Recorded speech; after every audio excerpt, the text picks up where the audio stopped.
Saludos, les habla Carlos Barberi y ocasionalmente hablamos de un concepto que hemos llamado diagnosis de modelos, es decir, de reconocer alguna información que exista en los modelos con la que podamos juzgar alguna alteración esquelética o dental.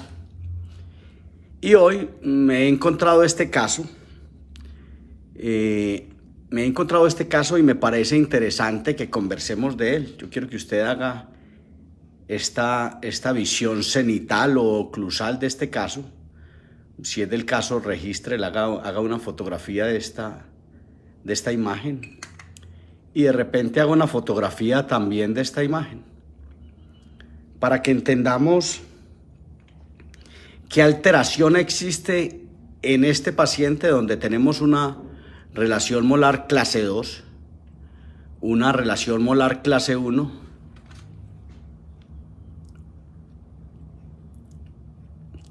y una desviación de la línea media ósea, tal vez de medio centímetro. Observen que esta es la sínfisis. Observen que me he parado en la sínfisis, en esta depresión, para determinar la sínfisis mandibular, ¿cierto? Y entender esa desviación. Y entender que esta mandíbula adopta una posición distal por este cóndilo, y eso es lo que nos lleva a la desviación de la línea media ósea. Es posible que haya una implantación axial muy vertical de los anteros superiores que tenemos que observar. Observen esta cara vestibular. Recuerden siempre que necesitamos establecer parámetros referenciales, y este podría ser un parámetro que se llame plano oclusal, la orientación anteroposterior del plano oclusal, y que veamos de repente esta lingualización.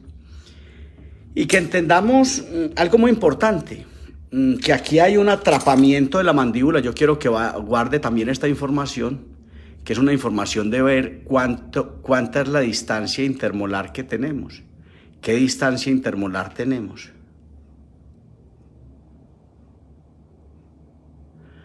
Donde tenemos una distancia intermolar de 30 milímetros. 1 centímetro, 2 centímetros, 3 centímetros. Acá no está marcado por alguna razón, porque el fabricante de este instrumento no lo decidió. Pero aquí está.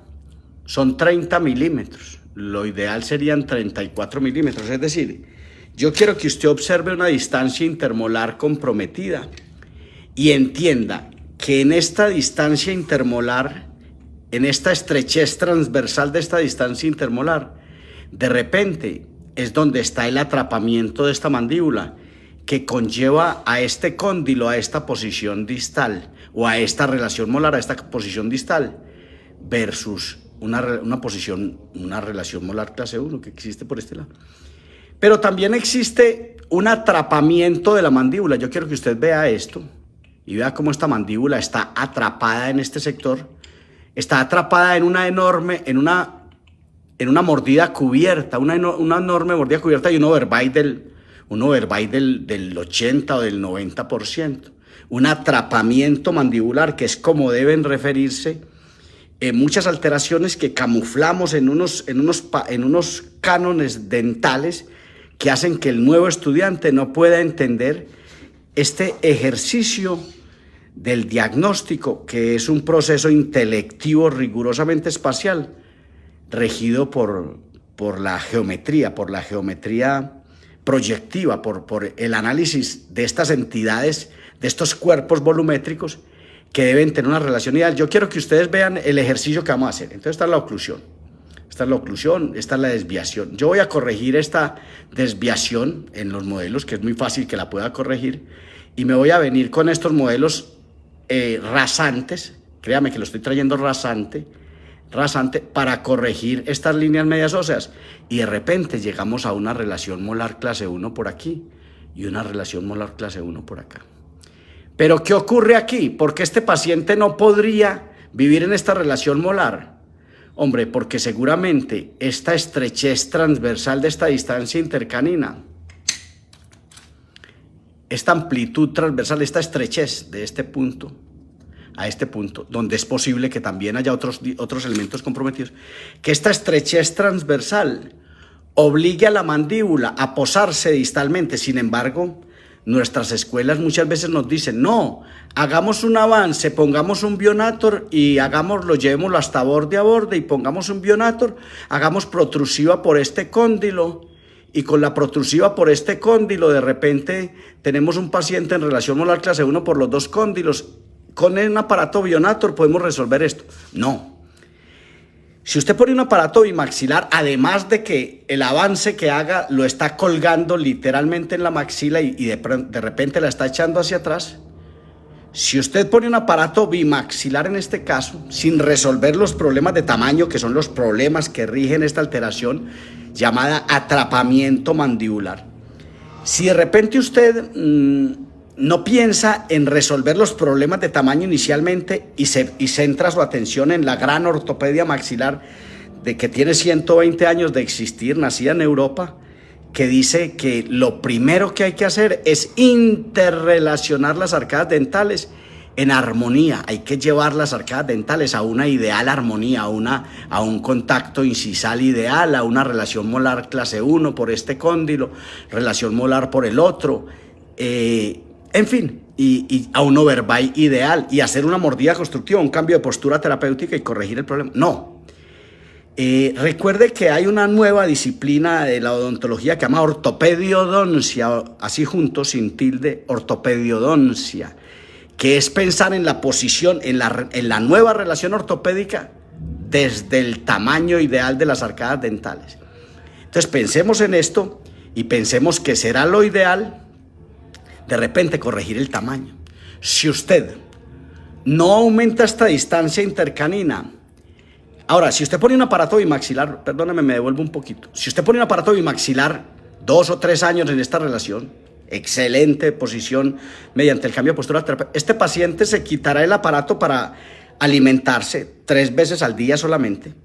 Y en esa alimentación él viene y hace el acto de la masticación aquí, en su comodidad intercuspidatoria, es decir, en esta relación molar clase 2 y aquí en esta relación molar clase 1 y con esta desviación. Es decir, esto es lo que está cargando la alteración.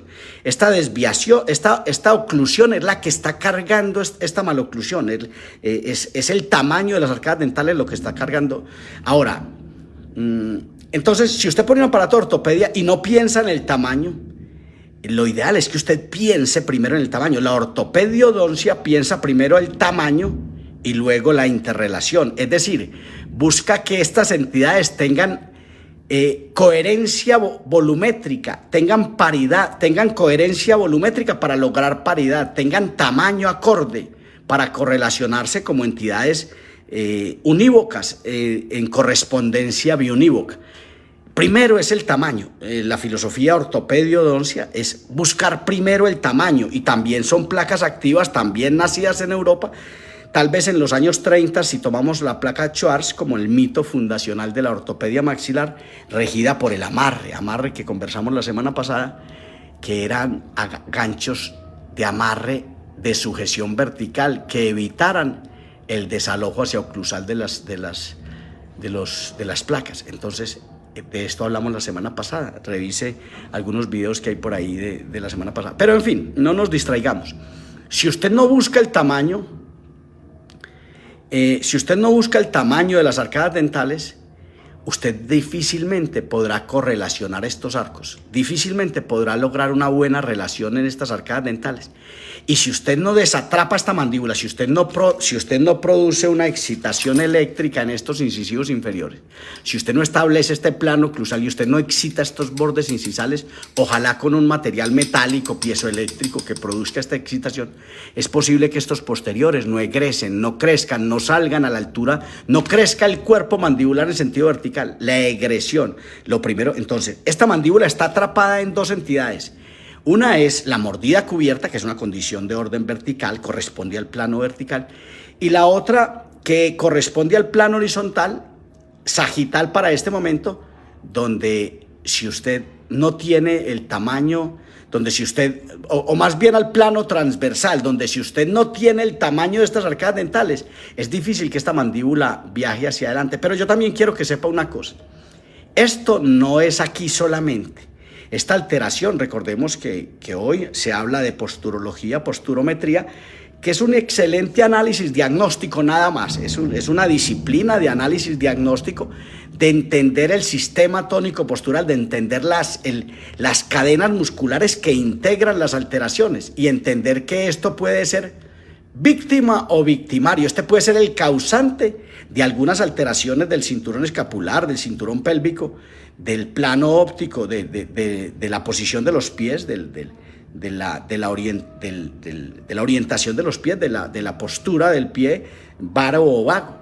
Entonces, es entender que esto puede ser víctima o victimario, puede que estén haciendo de acá podría haber una escoliosis incluso en la columna vertebral de este paciente, donde desde aquí tenemos que verlo, pero esto es transdisciplinar integral, esto es multidisciplinar, esto es varias disciplinas que tienen que apersonarse de esta situación. Pero por lo que respecta a la ortopedia maxilar, desde los maxilares, la ortopedia llevada a cabo desde los maxilares, es muy importante que entendamos que lo primero que tenemos que resolver es el problema de tamaño de las arcadas dentales. Para que esto, yo quiero que usted vea cuando yo corrijo esto por este lado, yo quiero que usted vea la relación con que queda la relación, pues se me caen pues, pero déjeme yo brego a organizar esto. Yo quiero que usted vea la relación tan incómoda con que queda este molar. Ahora, ¿qué pasaría si esta distancia intermolar se aumentara ahora en esta edad de este paciente que tiene 11 años, de pronto 10, 11 años, aunque ya los caninos están en boca, 12 años? ¿Qué pasaría si nosotros logramos el tamaño acorde de estas arcadas dentales y si hacemos crecer estos posteroinferiores? Hombre, el posicionamiento anterior de esta mandíbula es posible que se haga más fácil. Ahora, es posible que el podólogo tenga que poner unas plantillas, es posible que el oftalmólogo que el optómetra prismático deba de repente poner unas gafas especiales si el paciente tuviese una alteración en los ojos. Es posible que haya algunas correcciones de orden ortopédico para que este paciente alcance finalmente su objetivo. Pero si este paciente, atento con esto, si este paciente fuera hijo suyo, porque así es que entendemos las cosas con el corazón, si este paciente fuera hijo suyo y de repente lo dejáramos continuar el resto de su vida en esta alteración, este paciente está generando una asimetría general corporal, una asimetría general. Es decir, no solo la cabeza, el plano óptico, el cinturón escapular, el cinturón pélvico y los pies pueden estar, o uno de ellos pueden estar alterados, sino que va a seguir alterándolo, va a tener un patrón funcional que va a hacer que el paciente no logre equilibrarse. Entonces, esto es pensar de pronto en que hay que buscar cómo corrijo cómo avanzo esto. Y no es cómo avanzo, cómo preparo el escenario oclusivo a una mandíbula más o menos estable, más o menos acorde, más o menos equilibrada. ¿Cómo le preparo el escenario oclusivo? ¿Cómo hago? No deje de observar este rafé medio palatino y no deje de observar esto que lo debíamos de haber señalado. Entonces, no dejemos de observar esto. ¿Cómo es que yo tengo que crearle un escenario oclusivo a esta mandíbula acorde, equilibrado, como entidades unívocas para una correspondencia biunívoca? ¿Cómo logro la paridad de las arcadas dentales? ¿Será que sigo a ultranzas, como lo hemos hecho toda la vida, con los aparatos bimaxilares, correlacionando arcadas que luego hacen el acto de la masticación en su oclusión habitual que dictamina su engrama neural y su equilibrio de la cabeza o su equilibrio general?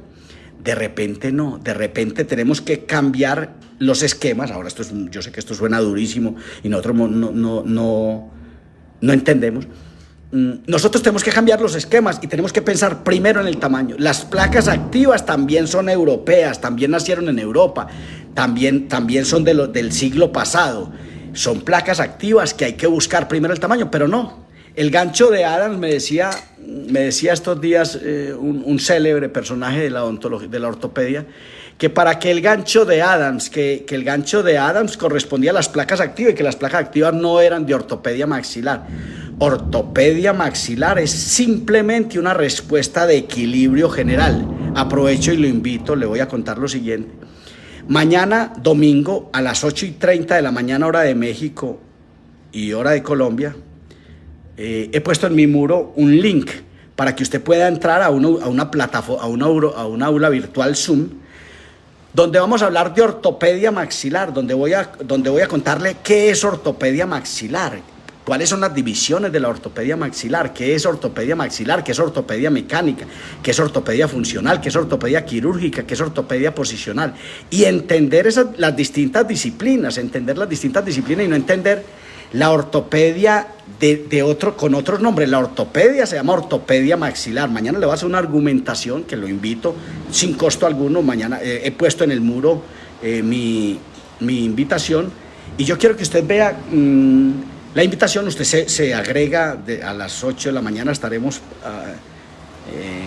es a las 9:30 horas de Bolivia. El evento lo rige una institución boliviana, pero yo quiero que usted entre a la conferencia para que usted vea qué es ortopedia maxilar y cómo de repente tenemos que pensar en el tamaño de las arcadas dentales primordialmente y no en la función. Hay momentos en que la función como tal no es fácil aprovecharla para hacer ortopedia maxilar miofuncional y por ende hay que hacer ortopedia mecánica o por ende hay que hacer ortopedia posicional. Mañana, en esa disertación de las 8:30 de la mañana, hora de Colombia, hora de México, vamos a hablar de qué es ortopedia y cómo pueden resolverse estos problemas. Vamos a darle claridad a una disciplina que es la ortopedia maxilar, que todavía hoy tiene distintos nombres en cada uno de nuestros países y que el nuevo estudiante ni entiende cómo es que se enfrenta cada una de estas alteraciones. Perdóneme mi reverencia para hablar. Yo sé que yo tengo muchos enemigos de no tener carisma para decir las cosas, pero esto es español castizo. Esto es castellano sólido, mejor. Castellano sólido que tiene que contar las cosas como son, porque de otra manera no vamos a entender. Mauricio Casa. Por vuestra atención, muchas gracias. A ver qué me quedó faltando, que me fui a hacerle la invitación. En general, esto es un atrapamiento de la mandíbula regido por la compresión transversal de la distancia intermolar y por la mordida profunda, es decir, por falta de crecimiento vertical del cuerpo mandibular, por falta de crecimiento de esta mandíbula, la egresión o crecimiento alveolar de este hueso alveolar con su consecuente hueso basal, crecimiento vertical, egresión, salida, no de su alvéolo, sino salida con alvéolo a bordo. Esto se llama atrapamiento mandibular, que conlleva esta mandíbula, esta posición distal. Por su atención, muchas gracias.